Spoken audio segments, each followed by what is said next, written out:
Assalomu alaykum, hurmatli bobo dehqonlar, bizni kanalimizda ashaddiy muxlislari.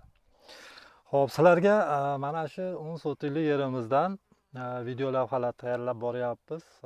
Yer haydatish, agat olish, ekish, chopish, hammasini ko'rsatib keldik.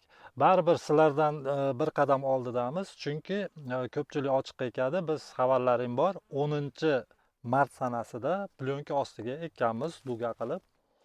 Hop, endi sizlar ochiq egasizlar, tarbiyasi, o'g'itlashi hammasi bir xil ketaveradi. O'shaning uchun videolarni ketma-ketlikda joylashdi. Mana yana boshladik. Xudo xolasa mana yerga ko'chatlarni ekkanimizga rosa 30 kun bo'ldi, bir oy. Buni bir marta o'g'itladik, 2 marta sug'ardik. Ena suv bilan 3 marta suv ichdi. Hozir holatlari yaxshi. Bizni shu ob-havo jicha qiynadi, yomg'irli, boshqa bo'lib, ochish, plyonkani ochib tashlash mo'ljaldagidan bir haftaga kech qoldi. Ko'chatlarimiz ancha g'ovlab qoldi. Endi bu g'ovlagani ham yaxshi, sababi bu ochiq dalada, quyosh nuri ostida bo'ladi. Bu ochilgandan keyin tayyorlab, yotkizib, palaylarni qaytarib olgunimiz cho'r.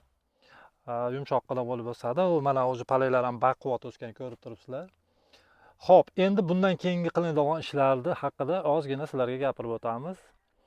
Agar bizni qo'yib turgan videolarimiz, berib turgan maslahatlarimiz sizlarga yoqqan bo'lsa, o'sha like tugmalarini bosib, boshqa yaqinlaringizga ham ulashishni unutmang.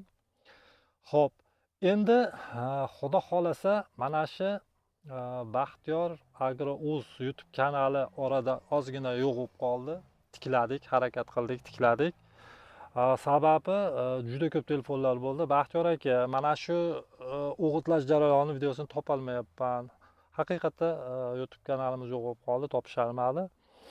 Harakat qildik, boshqa qildik, tikladik. Mana bundan bag'i xudo xolasa tez yangi videolarni qo'yamiz. O'sha o'rganuvchilar yoki qiziquvchilar ko'rib boraveradi. Bu pomidorimizni nafaqat O'zbekiston aholisi, Tojikiston, Qirg'iziston hamda Qozog'iston qo'shni davlatlar ham dehqonlar bor, tomosha qilishadi, video tashlang deb turishadi. Mana bugun ham 3 ta 4 ta qo'ng'iroq bo'ldi. Aka, ochdingizmi, nima bo'ldi deb.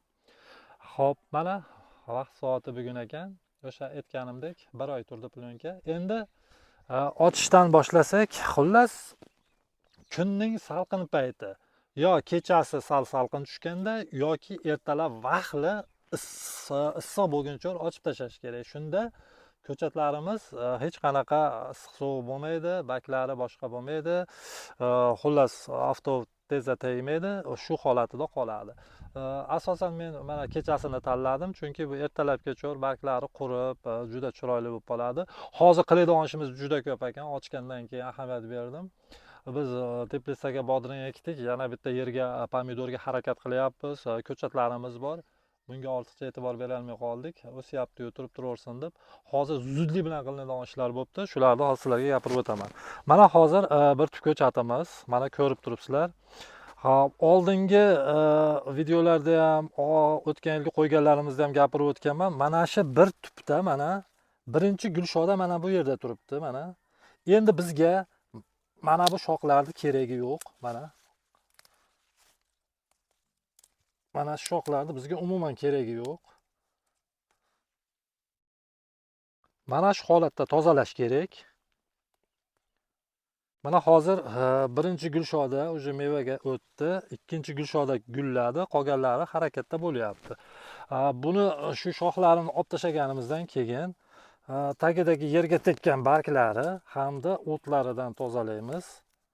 O'tlaridan tozalab, agar baylanadigan bo'lsa baylanaveradi, bo'lmasa faqat kunni quyoshda yeb bo'lgandan keyin kunni ikkinchi qismida, ya'ni obeddan keyin buni sekin yotkizib chiqamiz shu holatiga. Endi mana ko'rib turibsizlar, ko'chatlarimiz hammasi shoxlab yotibdi. Mana shu shoxlar umuman bizga kerak emas. Bular lider shox bo'ladi. Bu shoxlarni olmasangiz agar mana bu o'zini nimasidan ham o'sib ketadi. Mana bu yerga chiqadi. Mevalari kichkina bo'lib qoladi. O'shaning uchun vaqtida olish kerak. Biz yana ham jicha kech qolibmiz. Mayli, 1 kun yarim kunda olib tashlaymiz. Keyin o'zini tutib, qolgan nimalarni harakatlarni mevaga, gulga beraveradi. Endi mana ko'chatlarimizni ko'rib turgan bo'lsangiz, o'ta baquvvat, kasallik boshqa yo'q. Bunga hali bargidan hech narsa sepganimiz yo'q. O'sha o'tgan videoda ko'rsatgan super fosfat, sulfat ammoniy, kalliydan boshqa o'g'it yegan yo'q. Faqat sharbat suvi oqqizyapmiz. 2 marta sharbat suvi ichdi. Hurmatli bobo dehqonlar, ko'chatni yoshligida mana shunaqa qilib, baquvvat qilib, haligi immunitetini ko'tarib oladigan bo'lsangiz, ancha-muncha kasallik, hattoki qurtni ham bu baklarga tishi o'tmasligi mumkin. Mana hozirgi kungacha bo'lgan ishlarimiz shular. Xudo xolasa pushtalarga makkalarni ekib qo'ydik, chiroyli qilib ekib qo'ydik. Mana hozir kadrga qo'yib ketadi. Bu makkalarni soya salqinida chiroyli bo'lib, ola ko'lanka bo'lib, ortiqcha oftob urmay, juda chiroyli bo'lib turadi. Hurmatli bobo dehqonlar, xudo xolasa bu videoni davomi bor. Tez kunda bir 3 kunning ichida yana orqasidan qo'yamiz, tozalab, chiroyli qilib qilingan ishlar haqida ma'lumotlarni beramiz. Xo'p, kanalni kuzatishda davom eting. Sog' bo'linglar, salomat bo'linglar.